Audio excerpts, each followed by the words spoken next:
Here's an easy page idea for fun with your custom cutting system circle patterns, and I'll show you how to turn these into ornaments for your Christmas album. Donna Guest here, the lazy scrapbooker and Creative Memories advisor, so I promise you this page will be easy. Here are the tools you'll need. The Creative Memories custom cutting system with the mat, the circle patterns, and the blades. You'll need your 12-inch trimmer, a pair of scissors, and a tape runner, and of course, the papers. Start with your 12 by 12 base. It could be a blank scrapbook page or a 12 by 12 piece of neutral color cardstock. Next, you'll need an 8.5 by 11 sheet of cardstock or single color paper. I know several of you will likely have that size in your craft area, but Creative Memories doesn't sell 8.5 by 11 paper, so I'm going to trim a 12 by 12 piece. Using a tape runner, I'm going to attach this piece of cardstock, and I don't know why I flipped it over. It's just cardstock, but it's just a habit. And I'm leaving about a 1/2 inch border around the edge. For the circles, I'm going to use designer papers from the same pack, and I am using seasonal sidings. And I've got one sheet here from the Shades of Seasonal Sidings pack.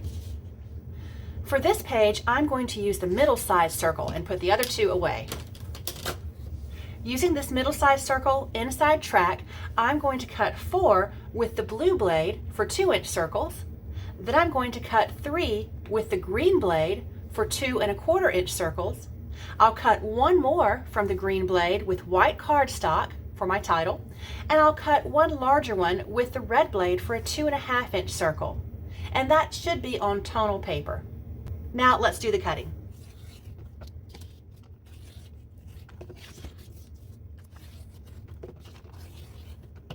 I've got my 4 with the blue blade. Now I'm going to cut 3 with the green blade, and I saved my favorite patterns for these larger circles.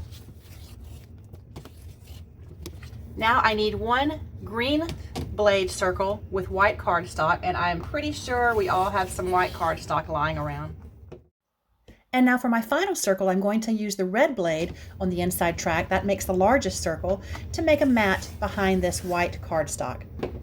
And it's best to use a single tone paper. Now I can use my tape runner to attach my white cardstock to this larger mat that I just cut with the red blade so that it has a border. Now I can work to arrange those circles on my page. And there's really no pattern here. I'm using repositionable tape on this in case I discover that I want to make some changes. Next, you can use this white spot for a title, a date, or an embellishment. I'm going to use this poinsettia punch that we used to sell. If you still have this one, it's a great one to use. And I'm going to attach it here. And I'm also going to use some foam squares just to give it a little bit of height. And because these are so small, I'm going to cut the foam squares so they'll actually fit on it. I normally don't put that many foam squares on something, it's kind of wasteful, but because these are such delicate little pieces, I want them to all have the same support. And I think I'm going to add a sticker.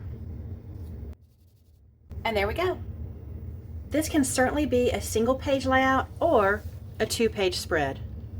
I taught this page as a class at my holiday crop recently, and my sister Lori turned her circles into ornaments, which looked so much better than mine. So I have to show you how she did that. It looks so great and is perfect for your holiday photos. So take a metallic piece of cardstock, just a scrap. I'm using this platinum shimmer from Creative Memories, and cut small squares with your scissors. I have 1, 2, 3, 4, 5, 6, 7, 8 that I need. I'm going to use my trimmer to make sure I get the first cut straight. And I'm going to do about 1/4 inch. And then I'll just cut these small little pieces.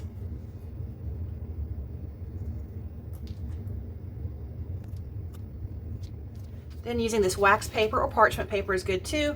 I'm going to put tape runner on the little piece because it's so small. And I'm going to attach it up here at the top. Then taking our black micro pen, or any black pen should work, scrapbooking pen, I'm going to draw the little loop that's for the hook. And boom, it looks like an ornament now. So let's finish these up. Moving these little pieces around is the hardest part. So I find it's easier if I do one task all at once. So I'm just going to put tape runner on all of these at once. Let's see how this works out for me. They're small pieces. Okay, so now they're all sticky, and so I can go around and put them in the right spot. And I want to put them where they're going to show up. Be sure to hit like or subscribe to make sure you see all future content for fast pages. Batching this task and doing all of the squares at once and then going back and doing all the hooks at once will make your page go a little bit faster. And you know I'm all about fast pages, despite what I'm doing right now.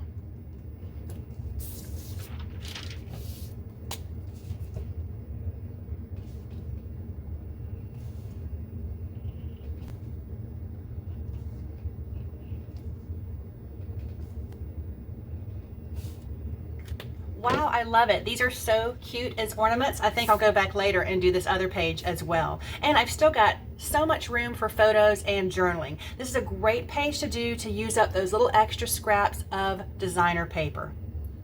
I love this idea so much. It kind of makes me wonder what it would look like with solid colors, especially in all of our shimmery cardstocks. So let's see. You're really busy, so I'll be quick.